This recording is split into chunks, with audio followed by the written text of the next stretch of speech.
कर्मों का फल कैसे मिलता है। हम देखते हैं कि हमारे बड़े बुजुर्ग हमसे कहते हैं कि भगवान के घर देर है अंधेर नहीं है। आप इसको नॉर्मली समझोगे तो देखा जाए भगवान के घर देर है अंधेर नहीं है। अगर आप अच्छा कर रहे हो तो उसका अच्छा परिणाम मिलेगा और बुरा कर रहे हो तो बुरा ही मिलेगा।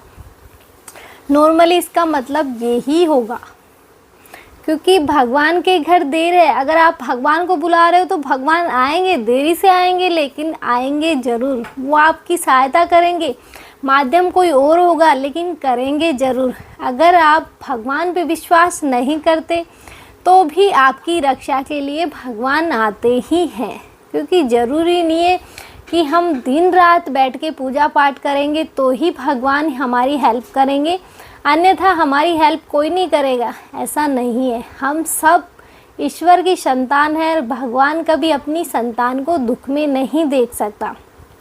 कुछ टाइम के लिए दुख हो सकता है, क्योंकि वो अपनी संतान को गलत रास्ते पर जाने के लिए कुछ तो सबक सिखाएंगे ना। जैसे हम हमारे बच्चे को कुछ गलत करता है तो उसे मारते हैं, पीटते हैं, थोड़ी देर उसे डांट देते हैं, उसे बातें नहीं करते तो उसे ये लगेगा ना कि दोबारा करेगा गलती तो फिर मार पड़ेगी। तो ऐसे ही ईश्वर है। ईश्वर का तरीका अलग है, हमारा तरीका अलग है, क्योंकि हम इंसान हैं, पीट सकते हैं, मार सकते हैं, बाकी तो कुछ नहीं कर सकते। भगवान का अलग है कि वो हमें कर्मों का फल देते हैं। किस तरह से देते हैं, सबका अलग अलग है। हम देखते हैं कि जैसे एक माँ होती है, माँ जैसे ही सास बनती है तो बोलने को तो ये बोला जाता है कि मेरी बहू मेरी बेटी जैसी है, लेकिन असल में ये चीज़ें होती नहीं है, क्योंकि वो अलग घर से आई है। वो अपनाना चाहे तो भी नहीं अपना सकती, और वो कभी माँ नहीं बनेगी, वो कभी उसकी बेटी नहीं बन सकती, क्योंकि दोनों अलग अलग जगह से हैं। क्योंकि वो किसी और की बेटी है, अब वो बहू है इस घर में, और वो सास है ना कि उसकी माँ। इसलिए कितनी भी कोशिश कर लो तुम्हारा रिश्ता वो ही रहेगा, बदलने वाला नहीं है। ये भी हमारे कर्मों के हिसाब से ही हमें मिलते हैं, कि जैसे हम कर्म करते हैं वो ही फल के रूप में हमारे सामने आते हैं। अगर हमें अच्छी सास मिली तो ये समझो कि कुछ अच्छे कर्म किए होंगे पिछले जन्म में, इसलिए आज हमें ये मिले। और बुरे मिल रहे हैं तो ये समझो कि कुछ बुरे करे होंगे तो आज हमें ये मिल रहे हैं। तो जो करोगे वो ही तो भरोगे, बिना करे कुछ नहीं मिलता यहाँ, क्योंकि जो हम देते हैं वो ही लेते हैं। अच्छा देंगे तो अच्छा लेंगे, बुरा देंगे तो बुरा ही मिलेगा। इसलिए अच्छे की तो उम्मीद नहीं करनी। आज हम बुरा कर रहे हैं लेकिन उम्मीद हम अच्छे की कर रहे हैं, तो क्या तुम्हें अच्छा मिलेगा? खुशी कुछ टाइम की मिल सकती है, परमानेंटली नहीं मिल सकती, क्योंकि इस चीज़ के लिए तो हमारा मन भी राज़ी नहीं होगा कि हम गलत करके अच्छे की खुशी मनाएं। अगर किसी को चोट लगी है उसमें हम खुश हो रहे हैं तो सामने वाले पे क्या बीत रही होगी कि मेरे इतनी चोट लग गई, ये खुश हो रहा है। तो आपको जब चोट लगेगी ना, तब आपको पता चलेगा कि सामने वाले की लगी थी, मैं खुश हो रहा था, तो शायद ये इसी का परिणाम है। इसलिए किसी के साथ भी बुरा करने की कोशिश मत करो। आज हम देखते हैं कि माता पिता जो हमारे बूढ़े हो जाते हैं उन्हें अनाथ आश्रम में छोड़ देते हैं। ऐसे ही एक फैमिली जिन्होंने मतलब जैसे ही उनकी शादी हुई उन्होंने अपनी सास को अनाथ आश्रम में छोड़ा, यानी कि अपनी माँ को अनाथ आश्रम में छोड़ा बहू के कहने पर। आज उसके बहू आ गई तो उसके बाद जो उसकी माँ थी, जो जिसने छोड़ा था पहले, आज उसका नंबर था कि उसे उसकी बहू ने बोला कि इसको छोड़ के आओ। उसे छोड़ा, अब रह गया पिता, अब क्या करे।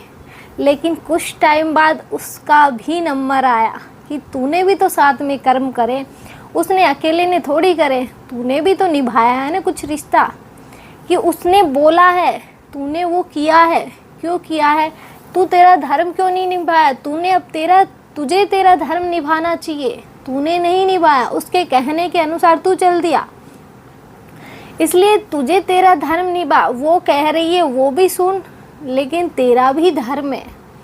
जैसे माता पिता होते हैं, बहू आने के बाद दोनों में नहीं बन रही, तो ये ज़रूरी नहीं है कि हम उन्हें घर से निकाल दें, नहीं बन रही अलग हो जाओ।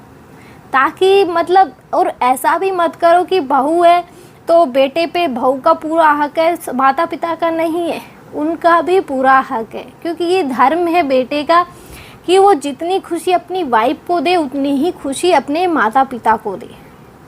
दोनों में नहीं बन रही, क्योंकि बहुत से कर्म ऐसे होते हैं कि नहीं बनती, कितनी भी कोशिश कर लो नहीं बना पाते। इसलिए मतलब अपना धर्म निभाओ कि मेरा धर्म क्या कहता है कि मैं क्या करूं। कि वाइफ की सुन के अलग तो हो गया, क्योंकि नहीं बन रही तो वो मजबूरी हो गई, क्योंकि मेरा धर्म उसके प्रति भी है कि वो खुश रहे। लेकिन अब माता पिता तकलीफ में, तो मेरा धर्म वहाँ भी है कि वो भी खुश रहे। लेकिन एक साथ एक इंसान दो जगह कैसे बटेगा। तो हम मतलब खुद ना वो करके मान लो नहीं जाने दे रही। बहुत सी कंडीशन ऐसी हो जाती है कि हम वाइफ के इतने गुलाम हो जाते हैं कि जो वो कहती है हम वो ही करना शुरू कर देते हैं। लेकिन अगर ये चीज़ें हो रही हैं तो आप शारीरिक हेल्प ना दे के पैसों की हेल्प दीजिए, ताकि उन्हें मतलब इस टाइम पे गुजारा अच्छे से कर पाएँ। मतलब खुद बना के तो वो खा लेंगे, लेकिन उसके लिए भी तो कहीं से आएगा ना। तो वो तुम बनो ना माध्यम, तुम अपना धर्म निभाओ। कि वो नहीं जाने दे रही तो तुम भी तो कुछ आइडिया लगाओ कि तुम किस तरह से उनकी हेल्प कर सकते हो। ऐसे मतलब छोड़ो मत, क्योंकि तुम तुम्हारे धर्म से हट रहे हो। धर्म निभाना तुम्हारा सबसे पहला कर्तव्य है। इसलिए दोनों को खुश रखो, जब भी जाके तुम्हारे कर्म अच्छे होंगे। क्योंकि तुमने दोनों रिश्ते निभाए हैं और तुमको आगे चल के दोनों ही निभाने हैं। उसको भी एक निभाना है, उसको भी एक निभाना है, तुम्हें दो निभाने हैं। कि तुम्हारे मतलब दो रिश्ते हैं तो दोनों को साथ में लेके चलना है।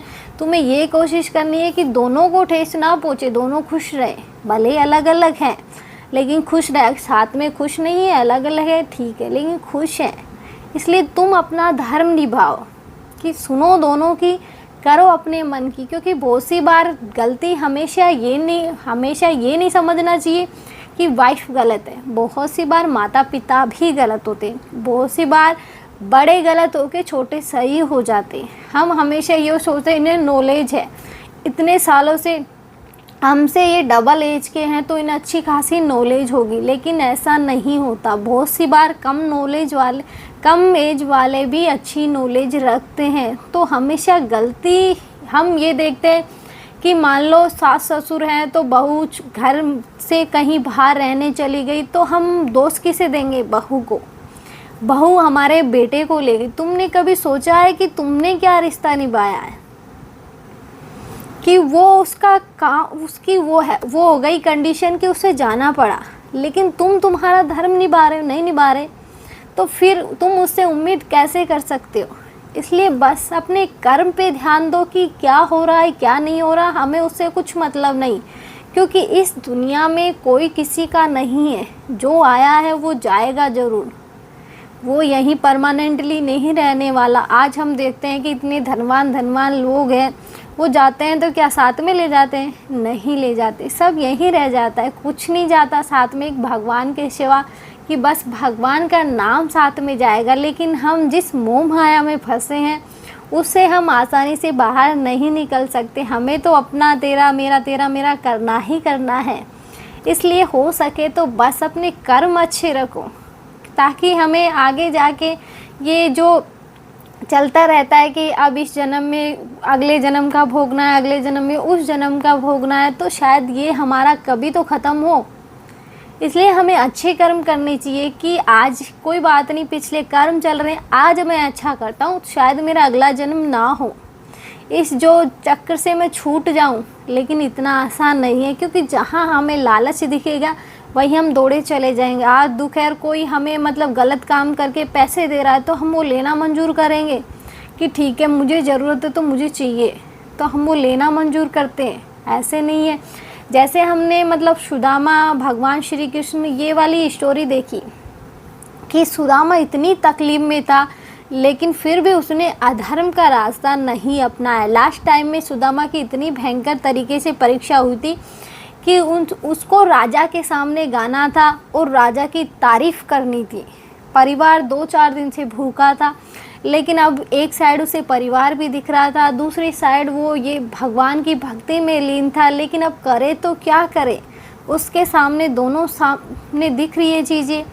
अब जो वो वहाँ चला तो गया क्योंकि परिवार की भूख उसे वहाँ ले गई, लेकिन वहाँ भी उसके मुंह से भगवान के सिवा किसी और की तारीफ़ नहीं निकली, क्योंकि भगवान के सिवा कोई तारीफ़ के लायक है क्या? नहीं है। और जो वो राजा जो मतलब मदिरा में और लेडीजों में इनमें लीन है, तो उसकी तारीफ़ करना, तो ये सुदामा को अच्छा नहीं लगा। वहाँ भी उसने मतलब भगवान की तारीफ़ करी कि तू तो एक दिन चला जाएगा, कुछ नहीं है इसमें। तो इसलिए उसकी इतनी पिटाई हुई कि उसे सीढ़ियों तक से फेंका गया, उससे चलने तक की बस की नहीं, कि उसके मतलब जगह जगह जगह जगह बहुत सारी चोटें लगी। भगवान खुद आए थे उसको मरहम लगाने, लेकिन उसके परिवार भूखा था, फिर भी उसने अधर्म का रास्ता नहीं अपनाया कि कोई बात नहीं, ईश्वर की मर्जी होगी शायद तब ही नहीं मिल रहा इन्हें। उसने कभी अधर्म नहीं अपनाया। और आज हम 2-4 दिन छोड़ो, मुश्किल से आधा दिन भी भूखा रह जाए तो हम पता नहीं क्या क्या गालियाँ देने शुरू कर देते हैं, पता नहीं क्या क्या करने को तैयार हो जाते हैं कि हम इतने कमज़ोर हैं कि हमारे अंदर सहनशीलता तो बची ही नहीं है। इसलिए जो करो अच्छा करो, जो होगा ईश्वर की मर्ज़ी से होगा। उनकी मर्ज़ी के बिना तो हम उठ क्या बैठ क्या कुछ नहीं कर सकते। ये समझो कि उनकी मर्ज़ी के बिना तो एक पत्ता तक नहीं हिलता, तो हम कैसे हिल जाएंगे। इसलिए आज के लिए इतना ही। जय श्री राम। मिलते हैं नेक्स्ट वीडियो में।